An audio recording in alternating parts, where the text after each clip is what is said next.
Motivational कहानी इन हिंदी। जिंदगी खुशियों से भरी हुई है।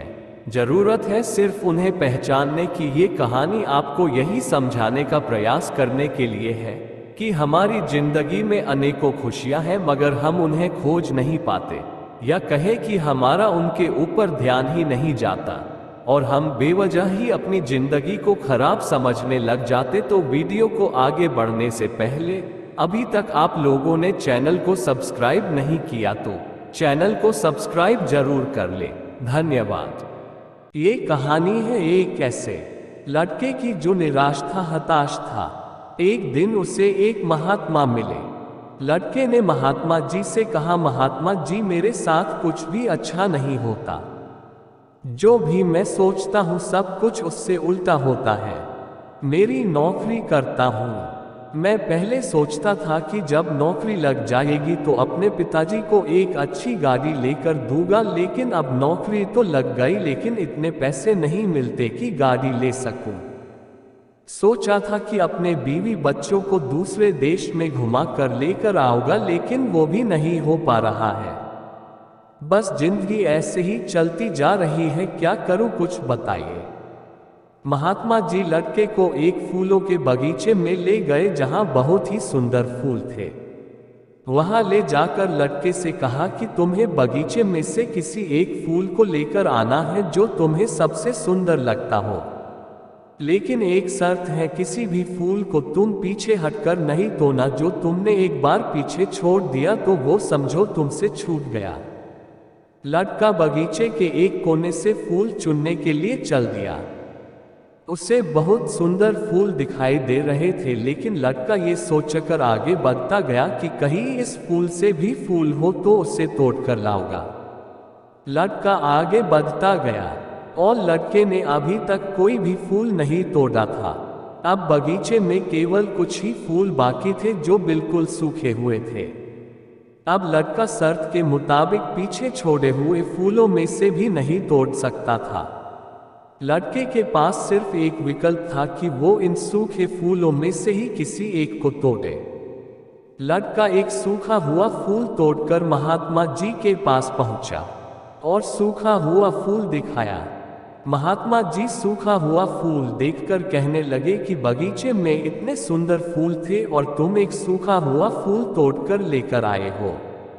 लड़का बोला कि महात्मा जी, बगीचे में मुझे भी बहुत सुंदर फूल मिले थे, लेकिन और अच्छे फूल की चाह में वो सारे सुंदर फूल को मैं पीछे छोड़ता गया।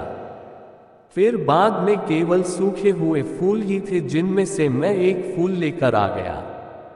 महात्मा जी लड़के को बगीचे में ले गए, समझाने लगे कि ये जो बगीचा है वो तुम्हारा जीवन है, जो सुंदर फूल है वो खुशियां हैं। इतने सुंदर फूलों से भरा हुआ है, लेकिन कुछ और बेहतर की चाह में तुम इतनी सुंदर जीवन को भी खुशी से नहीं जी पा रहे हो। तुम्हारे माता पिता को किसी अच्छी गाड़ी से वो खुशी नहीं मिल सकती जो तुम्हारे साथ बैठकर खाना खाने से मिल सकती है। अपने परिवार साथ समय बिताएं, उनकी देखभाल करो। खुद को और अपने परिवार को इतनी खुशी किसी भी चीज नहीं दे सकते। इंसान हमेशा और अच्छे के लिए सोचा है, ऐसा सोचना अच्छा भी है, लेकिन और बेहतर की चाह में अपने वर्तमान में छोटी छोटी खुशियों को भी नहीं जी पाता है। हम ये सोचते रहते हैं कि एक ऐसा दिन आएगा जब मेरे पास धन होगा, अच्छा मकान होगा, गाड़ी होगी, लेकिन ऐसा कभी नहीं होता जो हमारे मन के मुताबिक हो। और ऐसे ही सोचते सोचते हमारा सुंदर फूलों से भरे हुआ जीवन में सिर्फ सूखे फूल ही बचते हैं, जिनको हमें मजबूरी में जीना ही पड़ता है। इसलिए अपने वर्तमान में छोटी छोटी खुशियों के पलों को बटोरते रहो। इससे बड़ी खुशी और कहीं नहीं मिल सकती है। प्रेरणादायक कहानियाँ, माँ बाप की दुआएं। एक किसान था जो बहुत मेहनती था। वो अपने खेतों में पूरे जी जान से काम करता था, उससे अपनी मेहनत का फल भी मिलता था। हर बार उसकी फसल दूसरे किसानों से बेहतर होती थी। किसान के 3 पुत्र थे, लेकिन किसान ने कभी भी अपने पुत्रों से खेत का काम नहीं करवाया था। किसान चाहता था कि मेरे लड़के पढ़ लिख कर कामयाब इंसान बने। किसान का बड़ा लड़का कुछ दिन स्कूल जाने के बाद उसका मन पढ़ाई में नहीं लग रहा था। पिताजी के बहुत समझाने के बाद भी बड़ा लड़का स्कूल नहीं गया और पिताजी के साथ खेतों में काम करवाने लगा। किसान के दोनों छोटे लड़के पढ़ने में होशियार थे। किसान और बड़ा लड़का भी दोनों छोटे लड़कों से कभी कोई काम के लिए नहीं कहते थे। दोनों लड़के अच्छे स्कूल में पढ़ते थे, लेकिन वे दोनों सामाजिक गतिविधियों से काफी दूर रहे थे। उन्हें सिर्फ अपनी पढ़ाई से ही मतलब रहता था, बाकी सब कुछ उनके लिए बेकार था। समय बीतता गया, दोनों छोटे लड़के पढ़ लिख कर अच्छी नौकरी करने लगे। दोनों की अलग अलग शहर में नौकरी करते थे। वे दोनों अपने पिताजी के पास कई महीने में आते थे। किसान अपने दोनों लड़कों को बहुत याद करता था, लेकिन कोई सा भी लड़का अपने पिता को देखने के लिए भी नहीं आते थे। किसान अपने दोनों छोटे लड़कों की याद में दिन प्रतिदिन कमजोर होता जा रहा था। उधर दोनों छोटे लड़कों ने अपने लिए शहर में ही अलग अलग मकान ले लिया था और अपनी मर्जी से अपने पिताजी को बताए बिना शादी भी कर ली थी।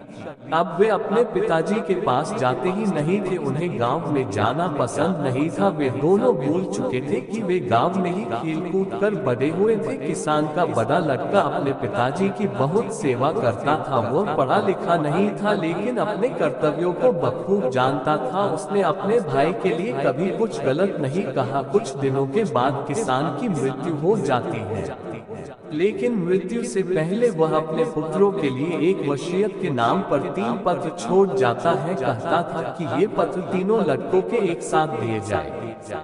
ये खबर किसान के दोनों छोटे लड़कों तक भी पहुंच गई। अब दोनों लड़के अपने पिता की संपत्ति के लिए गांव में आ जाते हैं और अपने पत्र लेने की मांग करते हैं। उनके पत्र भी उनके बड़े भाई के पास सुरक्षित रखे थे। वे दोनों अपने बड़े भाई के पास अपने पत्र लेने जाते हैं, जिन्हें वह पत्र दे देता है। अब दोनों ये जानने के लिए कि पिताजी उनके लिए क्या देकर गए हैं, पत्र को खोलते हैं। पत्र खोलते ही जो उसमें लिखा था उसे देखकर दोनों छोटे लड़के बड़े शर्मिंदा होते हैं, अपने किए पर रोने लगते हैं। उनके पत्रों पर लिखा था कि आज तक मैं जिंदा रहा अपने बड़े अनपढ़ बेटे की वजह से, और आज मैं जिंदा नहीं हूँ वो अपने दोनों पढ़े लिखे नालायक बेटों की वजह से। मेरी आधी संपत्ति मेरे बड़े बेटे को दी जाए और आधी संपत्ति अनाथ बच्चों के लिए दे दी जाए।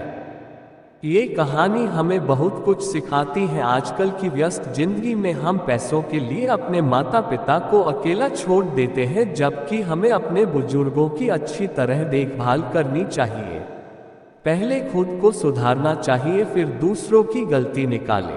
एक बार एक सीधा सादा किसान था। वह अपने खेतों में सब्जियां उगाता था। जब उसे पैसों की जरूरत होती तो वह एक सेठ से उधार पैसे ले आता था। फिर सेठ को अपनी सब्जियां पहुंचाता था, जिससे थोड़े थोड़े करके पैसों का हिसाब बराबर हो जाता था। किसान बहुत मेहनती था। वह अपने बच्चों के साथ खेतों में काम करता रहता था। अभी सब्जियां बेचने के लिए तैयार नहीं थी और किसान के पास अपने खर्चा के लिए जमा पैसे भी खत्म हो चुके थे। किसान सेठ के पास गया और सेठ से कहा कि कुछ रुपए और कुछ खाने का जरूरी सामान चाहिए। सेठ जी ने कुछ रुपए किसान को दे दिए और घर का कुछ खाने का सामान जैसे चावल, चीनी, आटा, दाल आदि भी दे दिया। किसान सभी सामान को अपने घर ले आया। कुछ दिनों बाद किसान की सब्जियां बेचने लायक हो गई और किसान को सबसे पहले सेठ से लिए पैसे और सामान के बदले में सेठ को सब्जियां देनी थी। किसान सब्जियां तोलकर इकट्ठा करके सेठ जी के पास ले गया। सेठ जी से कहा कि सब्जियां हैं, इन्हें रख लो। सेठ ने किसान से पूछा कि कितने किलो सब्जियां हैं। किसान ने जवाब दिया कि सेठ जी 20 किलो हैं। सेठ जी ने सब्जियों को उठाकर देखा और अंदाजा किया। सेठ को कुछ कम वजन महसूस हुआ। सेठ ने दोबारा किसान से कहा कि सब्जियों का वजन सही बताओ, नहीं तो मैं अपने पास रखे कांटे पर तोल लेता हूँ, और अगर कम वजन हुआ तो 2 गुने पैसे लूंगा। किसान अपने घर सब्जियां तोलकर लाया था। उसे विश्वास था कि सब्जियों का वजन बिल्कुल सही है। किसान ने कहा कि कुछ भी कर लेना, सब्जियों का वजन पूरा 20 किलो ही है। सेठ ने झट से अपना कांटा निकाला और सब्जियों को तोलने लगा। जब सारी सब्जियों को तोल लिया तो सब्जियों का वजन कुल 16 किलो ही निकला। अब सेठ ने किसान से कहा कि तुम मुझे हर बार इसी तरह ठग रहे थे, मैं तुमसे अपने 2 गुने पैसे तो लूंगा ही, साथ ही तुझे जेल में भी बंद करवाऊंगा। किसान बेचारा कुछ नहीं बोला और सहमा सा अपने घर आ गया। अगले दिन किसान को पुलिस पकड़कर कोर्ट में ले गई, जहां सेठ ने कहा कि मुझे अपने पैसे 2 गुने चाहिए, साथ ही मैं इस किसान से पिछले 5 साल से सब्जियां खरीद रहा हूं, जिसका मुझे अलग से हर्जाना चाहिए। किसान परेशान था कि इतने पैसे कहां से चुकाएगा। कोर्ट के जज ने किसान से पूछा कि तुमने ऐसा क्यों किया, तो किसान ने जवाब दिया कि जज साहब, मेरे पास कोई वजन तोलने के बात नहीं है, मैं सेठ जी की दुकान से 5-5 किलो सामान लेकर गया था, बस मैंने तो सेठ जी के दिए सामान से अपनी सब्जियां तोल कर लाया था, इसमें मेरी कोई बेईमानी नहीं है। इतना सुनकर जज समझ जाता है कि सेठ बेईमान है, जो रोज ना जाने कितनों को ठगता है, और सेठ पर जुर्माना व जेल हो जाती है। इस कहानी से सीख मिलती है कि दूसरों की कमी या गलती निकालने से पहले अपने अंदर के दोषों को ठीक करना चाहिए। हेलो दोस्तों, यदि आप लोगों को ये कहानी पसंद आई हो तो चैनल को सब्सक्राइब जरूर कर ले और बगल में दी गई बेल आइकन को भी दबा दें, ताकि रोजाना ऐसी वीडियो आप लोगों तक हमेशा पहुंचाते रहे।